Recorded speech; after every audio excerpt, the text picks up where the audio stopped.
Close enough.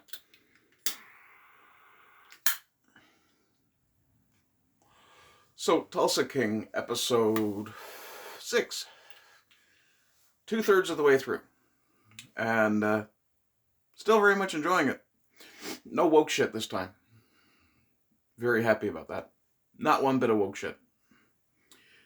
Yeah. In fact, there's a moment that could potentially be called homophobic. Awesome.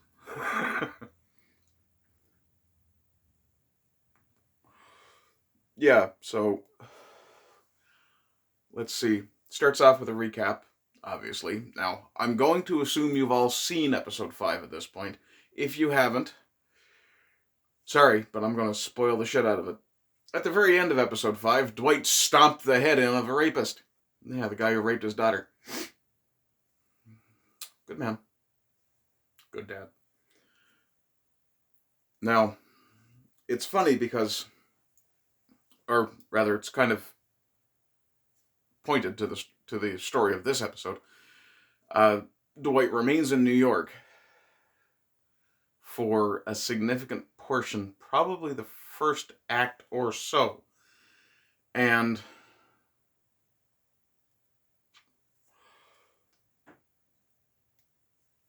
he manages to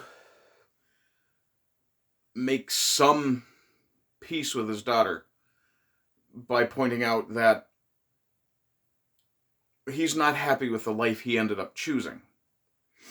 Not surprising, given the events that he's gone through since he completed serving the penalty for engaging in that life. But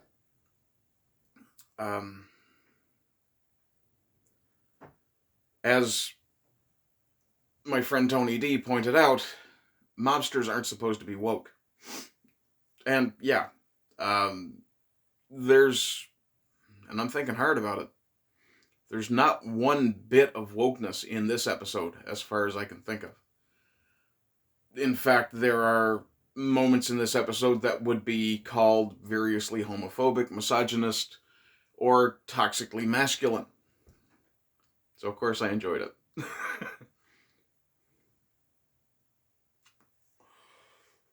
And, of course, Dwight's actions are going to have consequences, and are having consequences. For instance, the fight that he got into with the bikers over the nitrous has necessitated a negotiation, an attempt to settle disputes.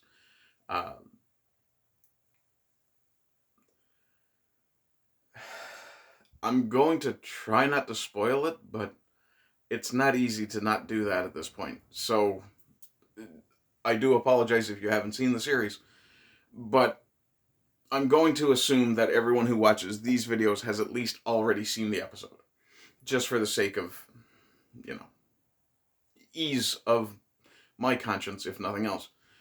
Personally, I'm not someone who really cares that much about spoilers, so, as you will. But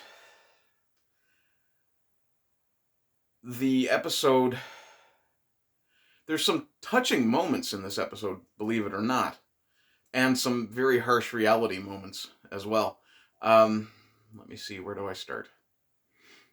Well, the slightly touching moment is kind of early on, when Dwight basically opens up to his daughter and points out that, look, I am what I am, and I can't change that at this point. I personally would disagree with that view, but we'll see how things develop in the rest of the series.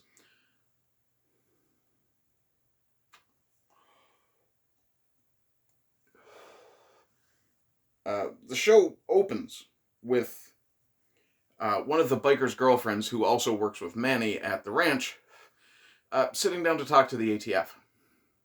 So she's an informant. Interesting. And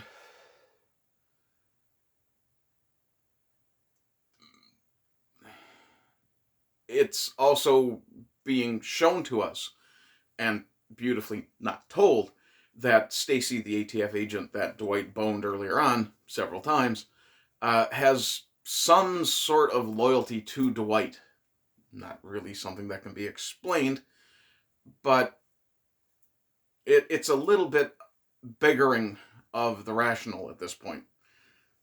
But, okay, we'll roll with it. And it's one of the few things that kind of mystifies me. But this woman's been shown to have a history of bad choices, so otherwise she wouldn't be in Tulsa. Which is actually kind of a shame that the show continues to essentially fling shade at Tulsa. It looks like a beautiful place. But the confrontation between Waltrip and Manfredi is really entertaining, because Waltrip talks about how a man has kind of built a life for himself, or created work for himself in a community, and all this sort of thing. And Dwight straight up goes, no, fuck you, you're not from here either. And we're going to have, either we share it or you go fuck yourself. Which he kind of leaves, well, not particularly vague, but he doesn't exactly come off as a diplomat. In fact, one of the lines is, no one said I was a diplomat. Which makes sense if they're actually patterning him a little bit off of Dwight Eisenhower during the Second World War. Not a particularly diplomatic individual.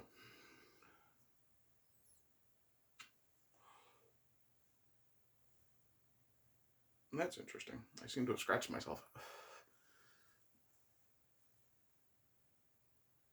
Yeah, something I did woodworking, probably. In any case, the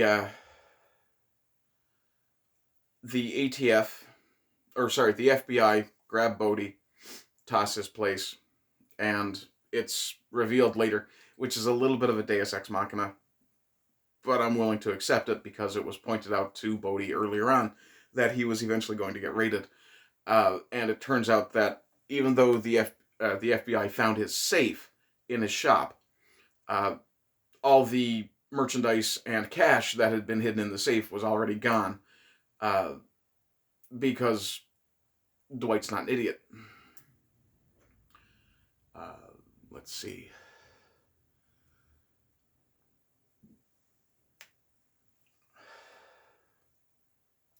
The fallout of the confrontation between Dwight and Waltrip comes to a head towards the very end of the episode, which I suppose one could say is his decisions coming back to bite him in the ass, which seems to be a bit of a theme of this show, dealing with consequences of your actions. Tina's husband is also attacked, ironically by Chicky, during the time that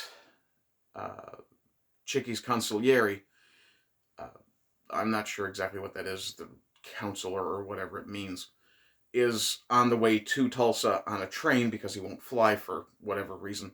I'm sure there's some sort of story to that as well.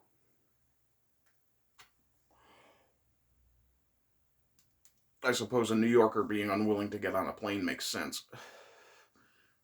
I suppose. But the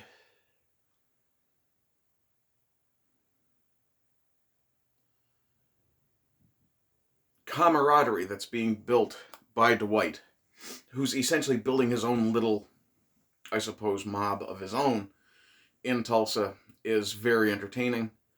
There is a very good moment that shows the disconnect between the older school mafiosos and the newer guys, when Chicky says that he's going to take out Dwight and his daughter, and the phrasing he uses is, and his fucking daughter. And Chicky's father, the actual head of the mob at this point, loses his shit, slaps his son in front of a bunch of other men, dresses him down intensely, and goes and asks, what the fuck did his daughter ever do? It's quite clear that the actions of Nico, the guy who raped Tina, were not acceptable under the old school mafia code of honor. But it also seems to appear that that code of honor no longer exists among the younger men, and doesn't appear to exist at all amongst the bikers. So yet again, we're shown how Dwight is kind of a, not so much a fish out of water in this case, so much as he's a man out of his time. And not to the level of isekai, but somewhat similar. And while Dwight is still somewhat playing by the old code, and Chicky's father also obviously is playing by that code, the younger generation don't appear to be. Hence, Chicky goes after Emery, Tina's husband. And with, I assume, the intent to send a message to Dwight. And one of the bikers who was dating the informant from the earlier part of the show gets sent, essentially, by Waltrip to shoot up, I forget the character's name, but the bartender who's also part of Dwight's clique, gets sent to shoot up that bar. And is, of course, killed by Dwight and the bartender at the end of the show. Partly because he was stupid enough to stand in an open parking lot next to his bike, firing a 12 gauge into a bar 30 feet, 40 feet from him. Not real smart.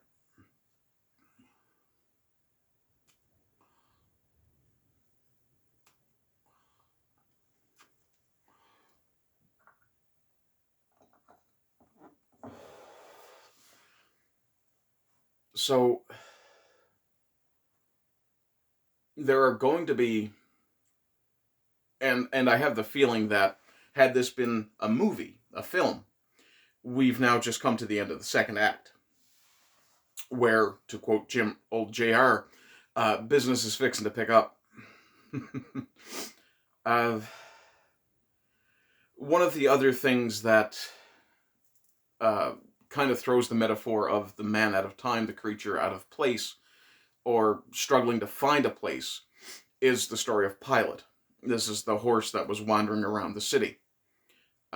Apparently the owner of the horse had decided that because he's such a problem, and an older horse, it's time to put him down because he's impossible to contain.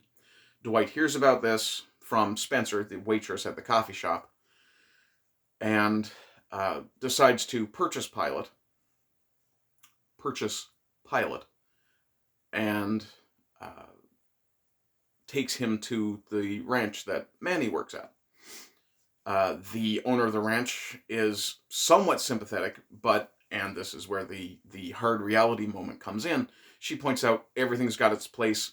You know, she loves animals as much as the next person, but there's a time for everything. And that's kind of given me sacrificial hero vibes towards Dwight.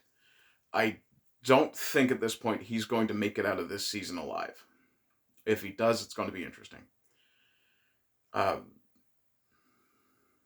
But if this is modeled slightly after the 80s characters, which it kind of feels like it is, it's going to be interesting to see how it works out. Because Dwight has already gotten somewhat beat up. Though not to the level of, say, Schwarzenegger or even Stallone himself in some of the older films, where the action hero would get an absolute ass-whooping that would kill an actual human being who didn't have plot armor, and then comes out victorious at the end, if injured. I could see that happening. What I'm not willing to make a prediction beyond that about what I think will happen. But given the step away from the wokeness, and the one homophobic moment is when Dwight reveals that he saved Bodhi's cash and commodities. There's a moment where Bodhi is clearly moving in for a hug, And Dwight, in a bit of a humorous man-to-man moment, kind of leans back, puts his fist up, and says, "If you kiss me, I swear to God." And, I mean, I laughed out loud, sitting watching this quietly by myself. I had quite a laugh out of that. And it was meant as a humorous moment, but it was also a male bonding moment. So clearly, whoever's writing this does understand men, which I have to say is wonderful. It's very rare that a show appeals to the masculine in me these days, and speaks to it as clearly. But I thoroughly enjoyed it, and I'm very much looking forward to the final 3 episodes of this season. It's difficult for me not to want to put episode 7 on right now and review it. But I do want to spread this out a little bit because it gives time for it to germinate a little bit in my head. One thing I will say, and I'll end on this, is that Dwight has a very clear sense of honor, and I suspect that sense of honor may very well get him killed.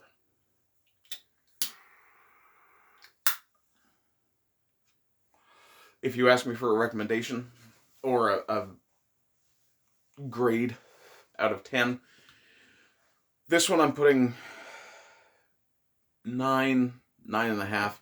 There is one moment that kind of threw me. The old regular at the bar is clearly seen dipping out of the tip jar at one point. And clearly the bartender sees him do it. I don't know that Dwight necessarily saw him. The camera angles were a little bit iffy. But he's clearly shown reaching in and dipping out at least some sort of bill. Now, I'm guessing the bartender, I have to go and look up his name. It's going to drive me insane. Okay, so the character's name is Mitch Keller. He's played by Garrett Hedlund, which I had kind of figured out. But at the end of the film, the show, he basically stands next to Dwight. Dwight at this point, I'm talking about Darren. Darren is the regular's name who was dipping from the tip jar. I'm guessing that, for whatever reason, Mitch has a soft spot for him and kind of let it go. Considering the money is going to go back into the till anyway, and it was a tip, it's not really a big loss. I think he's probably the more generous sort. But one of the things that I really liked was that when they were under fire, Dwight looked at Mitch and said, "If you got a gun, go get it." And Mitch, with very little hesitation, immediately went, grabbed the gun, dodging fire the whole time, and stood beside Dwight to take out the biker. Pike, I believe his name was.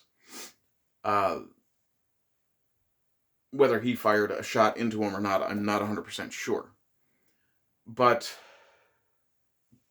right before that, Dwight had offered to partner with Mitch, because the bar was in a little bit of a rundown condition, which they illustrated very well by showing a beer tap snapping off. Perfect use of show don't tell. And Dwight offered to partner and get the renovations done. Get renovations done. And they talked about it. Dwight was very kind to him and said, "No pressure." Unlike what he had done to Bodhi. So it shows the level of respect that Dwight has for Mitch. At the end of the show, Mitch shakes his hand and says, "I thought about it. Yeah, you got a partner." That's another awesome male bonding moment. Go through fire together, it tends to make you closer. So yeah, if you ask for a grade review, 9.5. If you ask for a recommendation, it's wholehearted. I absolutely recommend this show. Hopefully the next 3 episodes don't disappoint me. Later on in the evening. I do apologize. I'm getting a little tired. In any case, folks, I hope you're having a good day. I hope you continue to have good days. And rise again. until lambs become lions. Bye-bye.